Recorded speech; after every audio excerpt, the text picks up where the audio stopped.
Hello students, आपका night classes में स्वागत है। आज ज्योग्राफी के फर्स्ट चैप्टर भारत में संसाधन एवं उनका उपयोग के ऑब्जेक्टिव क्वेश्चनों का एक छोटा सा संग्रह देखेंगे।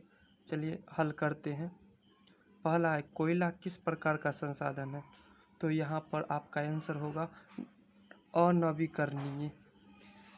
दूसरा, सौर ऊर्जा निम्नलिखित में से कौन सा संसाधन है? तो आप यहाँ पर देख सकते हैं कि मानवकृत पुनर्पूर्ति योग्य, अजैव या अचक्रीय।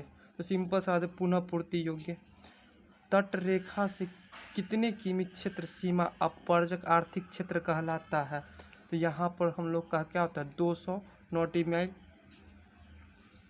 उसके बाद है, समुद्री क्षेत्र में राजनीतिक सीमा के कितने किमी क्षेत्र तक राष्ट्रीय संपदा निहित होती है? तो आप लोग इसको पढ़े होंगे, 12.2 किलोमीटर तक। उसके बाद अगला क्वेश्चन आता है, लौह अयस्क किस प्रकार का संसाधन है? तो नवीकरणीय योग्य, जैव प्रवाह अनवीकरणीय योग्य। तो नॉर्मल सा चीज़ है, यह अनवीकरणीय योग्य है। उसके बाद है, ज्वारीय ऊर्जा निम्नलिखित में से किस प्रकार का संसाधन है? तो ज्वारीय ऊर्जा इसमें से पुनः पूर्ति योग्य संसाधन है। उसके बाद है, पवन ऊर्जा किस प्रकार का संसाधन है? तो पवन ऊर्जा के बारे में, ये नवीकरणीय है, हम जब चाहे इसका प्रयोग कर सकते हैं। उसके बाद है, निम्नलिखित में से कौन पर्यावरणीय संसाधन है? पर्यावरणीय संसाधन मतलब कि जैसे कि यहाँ पर दिया हुआ है, नदी, पेट्रोल, कोयला, वन। तो इसमें से नदी है जिसका हम प्रयोग प्रवाह के रूप में यूज करते हैं। अगला है, इनमें से कौन सबसे कीमती अनवीकरणीय संसाधन है? जल, पवन, वन, खनिज। तो यहाँ पर हम लोग का खनिज है, क्योंकि वन को नवीकरणीय कर सकते हैं, पवन नवीकरणीय और जल भी नवीकरणीय है। अगला क्वेश्चन आता है कि इसमें किस प्राकृतिक संसाधन का भंडार सीमित है? तो समुद्री ऊर्जा, कोयला, पवन ऊर्जा, सौर ऊर्जा। तो यहाँ पर आपका क्या है कि देख सकते हैं कि प्राकृतिक संसाधन के रूप में ये कोयला है। अगला है, संसाधन के रूप में किस पदार्थ का अस्तित्व किस पर निर्भर करता है? मूल्य, मात्रा, उपयोगिता, मूल्यांकन। तो बात कर रहे हैं कि जो संसाधन निर्भर करता है, हमेशा उपयोगिता पर निर्भर करता है कि हम उसको किस प्रकार हम उसका उपयोग कर पा रहे हैं, किस ढंग से। संसाधनों के विवेकपूर्ण उपयोग का प्रस्ताव किस वर्ष आया? तो 1968 में।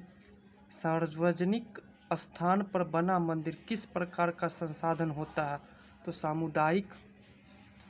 लिटमस टू ग्रोथ नामक पुस्तक किस वर्ष प्रकाशित हुई? तो 1972 में।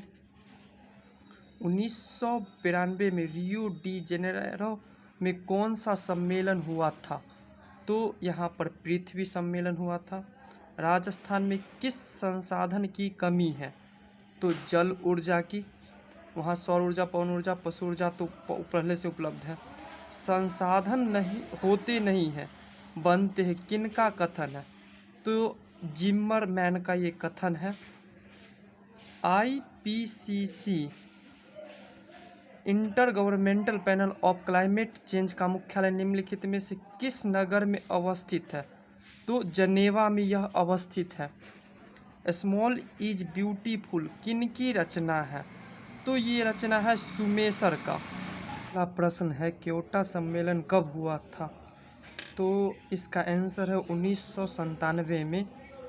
उसके बाद है, किसने कहा था कि हमारे पास पेट भरने के लिए बहुत कुछ है परंतु पेटी भरने के लिए नहीं?